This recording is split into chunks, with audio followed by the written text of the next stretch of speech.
Now, I have 7 other movies I can review right now. I have 7 other movies I've seen I just haven't reviewed yet, but I just saw this one a few hours ago. It's fresh in my mind, so let's go with this review instead. The new Ninja Turtles movie. Hey.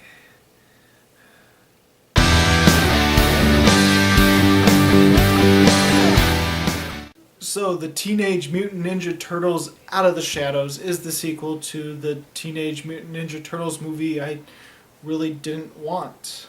So yeah, if you don't know this, I wasn't a fan of the Michael Bay produced Teenage Mutant Ninja Turtles movie.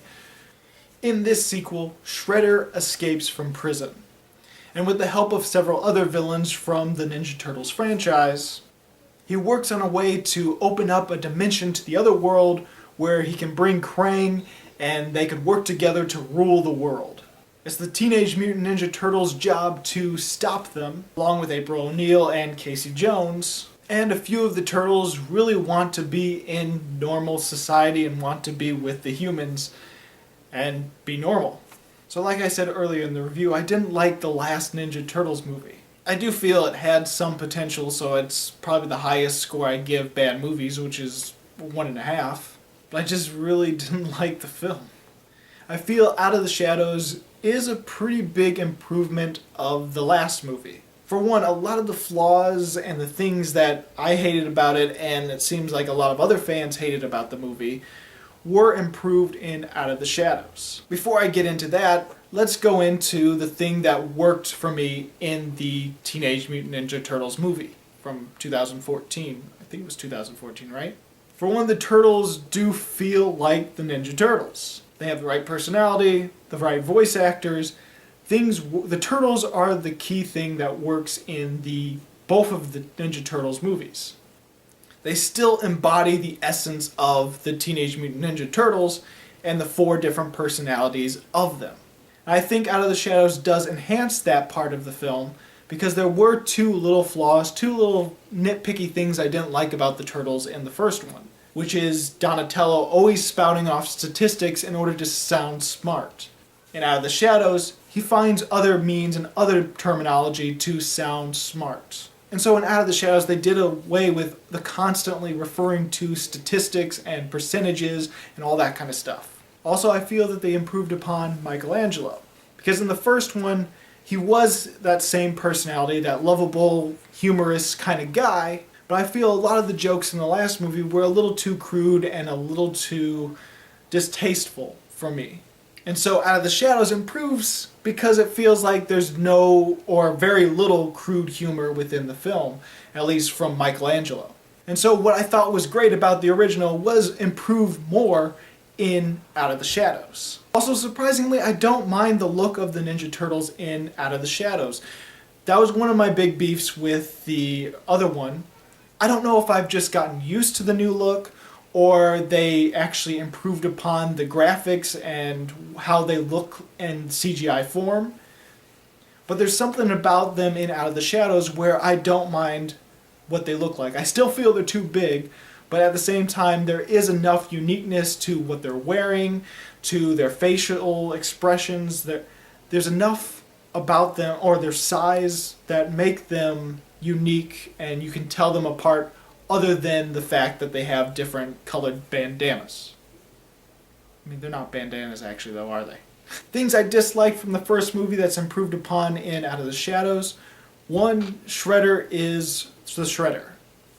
He's no longer this figure that's always in the shadows and you never see his face and you only see him in this robotic Shredder suit.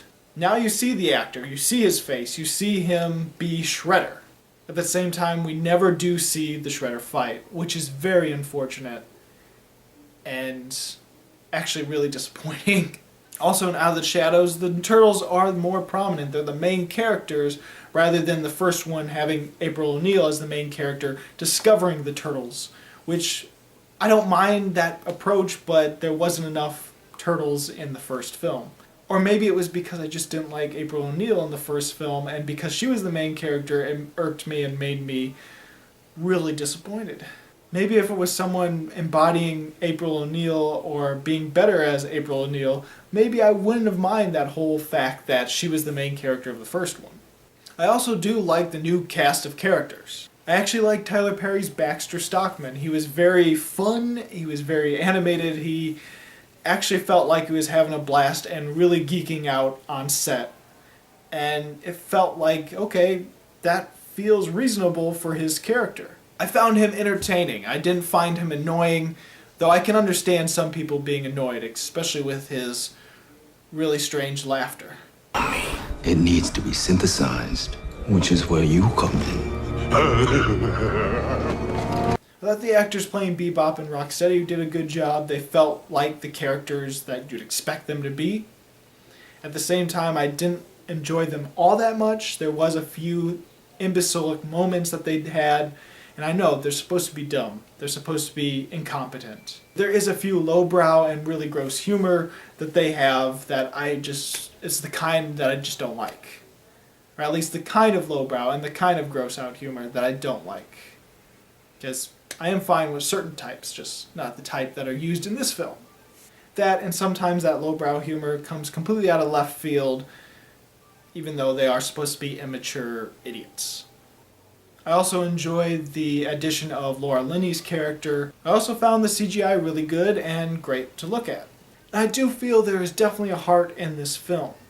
I can definitely find myself feeling for these turtles and their wish to be in normal society and be with the humans and not live in the sewers. And even though I don't like Will Arnett's character in these two films, he at least had a funny moment in this film, at least for me. I did chuckle at the time when he's trying to pull this camera out of the wall and this, yeah, if you've seen that scene you know what I'm talking about, but when he pulls this camera out and the cord goes around, I thought that whole scene was kind of funny. Actually, it's probably the only moment I did laugh in the film. Now, even though that sounds like a lot of good things and a lot of improvement, it also is a mixed bag because even though there's a lot of those things that I liked, there are moments of those liked things that are really bad for me. For one, even though I like a lot of the newcomers and I feel they embody the characters really well, there is one newcomer I didn't really like. Well, two newcomers I didn't like. For one, Stephen Amell as Casey Jones. I didn't like this particular Casey Jones. I don't mind the backstory of him. I don't mind the whole reasons and motivations and the character of itself. He just didn't feel like Casey Jones to me. I think a lot of it had to do with his particularly high voice throughout the film. He felt less like Casey Jones and more like Robin from Batman and Robin. That's what he seemed like to me. Also, I didn't like Krang. Krang only showed up 2 moments in the entire film, even though he is technically the main villain. I just couldn't stand his voice. It was really annoying to me, and I understand he's an alien, but it sounded like a goofy alien. Also, the characters and the acting I didn't like from the first movie are repeat offenders in this film. The main one, of course, being Megan Fox as April O'Neil. Still don't see her as April O'Neil, still don't like her as April O'Neil. She does show one small tidbit of acting, and that is when she's April O'Neil pretending to be someone else in order to get closer to Baxter Stockman. I thought that was the one bit of acting that she actually did, and I enjoyed that scene. Everything else, didn't like about April O'Neil, and I don't even feel like she's a reporter in this movie. She doesn't seem like a reporter. That's what April O'Neil is. And as much as I think the CGI is great, especially when it's close up on the turtles and you see the texture of their skin and everything, it's actually really good CGI. The problem is it is a mixed bag because there's so much CGI in this film, you're bound to see some CGI that just doesn't work and doesn't look good and looks too cartoony. The majority of the film is just background CGI characters that are really far away and aren't in focus, that look cartoony, especially when the light hits them or when it's sunlight, and yeah, that's pretty bad sometimes, here and there, but it's in the background. You don't notice it unless you're really paying attention. That is until it gets to the climax of the film and it looks like they either ran out of budget or didn't care about the CGI as much, or maybe they were just too overwhelmed because it is a CGI-filled climax. Pretty much everything you see on screen during the climax fight is CGI. Actually, it probably is all CGI.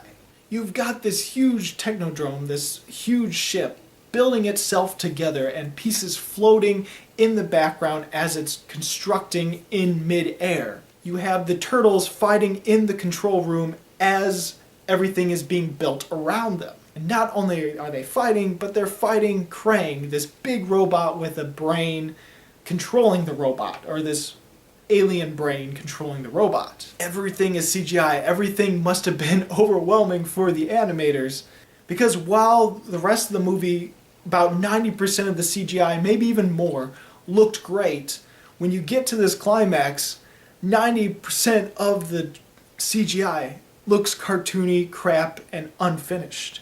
The only moments during that whole climax where it felt like, okay, this is good-looking CG, is when the turtles do something awesome or something supposed to be awesome, and then the camera zooms in on them and you get to see close-ups of them again. Because whenever the turtles are close up, they actually look really spot on and great. Though I also still don't like the look of Splinter yet. That hasn't grown on me. And there was less of Splinter in this movie. And even though I didn't like the previous Teenage Mutant Ninja Turtles, I thought the action sequences were dumb but acceptable, and there was some enjoyment I had out of some of the action sequences. Except for the one action sequence that everyone seems to love, and that's when the avalanche sequence. I hated that scene. That's the one action sequence in the last Teenage Mutant Ninja Turtles movie that I just couldn't stand. But in Out of the Shadows, there isn't really a great, memorable action sequence that I thought, hey, that's spot on, that's awesome. And so, even though Out of the Shadows overall is definitely a better film for me, it was also a little more boring when it comes to the action sequences. And even though I do care about the turtles in this movie, and I do feel that there is heart in this film, I think almost everything else about the story and about the plot and how everything was made and filming, I don't know, there was just a lot of the film where I didn't feel much of anything. I didn't hate a lot of the things I saw, but I didn't really particularly like the things I saw. And for most of the film, I was just quite emotionless and just sort of, alright, it's going through the motions. And so overall, I think I'm going to give the Teenage Mutant Ninja Turtles Out of the Shadows 2 stars. So have you seen Teenage Mutant Ninja Turtles Out of the Shadows? What did you think about it? Go ahead and comment below. And if you like this video and you want to see more, please subscribe and check out my movie reviews of 2015 and 2016. As always, this is Bruce Gifford, and this was Just My Opinion.